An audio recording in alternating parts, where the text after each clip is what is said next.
Hello，大家好，我係嘉怡啊。今日咧我就離開咗 Richmond，因為我要帶大家睇一間100萬都唔使，但係已經有1845尺3房再加個大 office 嘅 townhouse。我哋而家即刻入去睇下。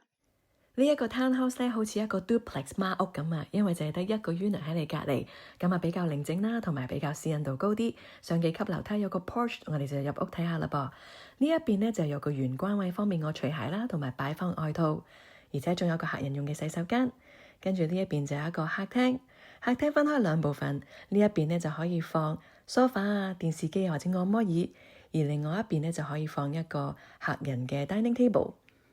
跟住我哋睇埋一個 family room，呢個 family room 亦都可以放 sofa 㗎。咁啊，連接住廚房有好大嘅 counter space 俾你準備餸菜啦。我自己就好鍾意呢一個 balcony 啦，因為可以 barbecue，同埋有時煮餸嗰陣時可以出去唞下氣，夠晒涼爽啊嘛。咁加上你諗下，如果你真係燒烤嘅話，啲食物就可以好近廚房攞出攞入。呢間屋咧其實已經有20年樓齡，但係你睇下 keep 得都好新淨。如果你稍為將啲櫥櫃啊翻新一下咧，其實整間 townhouse 就變得好時尚、好 modern 啦。再睇埋多一次呢一個 family room，我哋就一齊上一上去睇下。咁上邊咧一共有3間睡房，咁啊全部地氈都翻新晒㗎。咁呢個就係主人房啦。你睇下有11尺嘅樓底啊，所以會感覺好舒服啦，好開揚。咁雖然咧就唔係 walk-in closet，但係你睇下個鏡幾大，裏邊咧都係好長，擺到好多嘢嘅，啱晒女士。Hello，咁呢個主人房嘅洗手間有2個 sink，冇浴缸，但係就有 stand-up shower。反而出邊個洗手間咧就有浴缸嘅。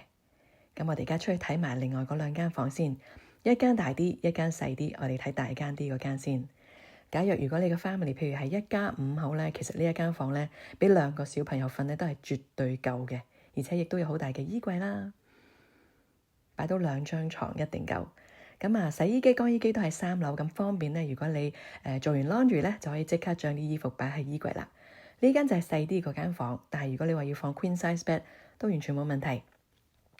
好啦，最後我哋落去地牢睇埋呢個車房先。呢一個係 double garage， 可以放到2架車。其實仲有一個 storage room 喺個 garage 度，不過呢個鏡頭就冇捕捉到。咁我一開始講咧就話呢一個係有個大 office 嘅 townhouse，咁呢個就係 office 啦。你可以將佢做 office 又得，guest room 都得。而且咧呢一個房咧其實接駁到呢一個位咧係 plumbing ready，你可以將佢轉做洗手間㗎。睇完啦，唔知大家覺得點呢？咁我就唔係呢一個 townhouse 嘅代理 agent 啦，但係如果你有興趣，你都可以隨時聯絡我，我可以帶你嚟睇㗎。今日講住咁多先，拜拜。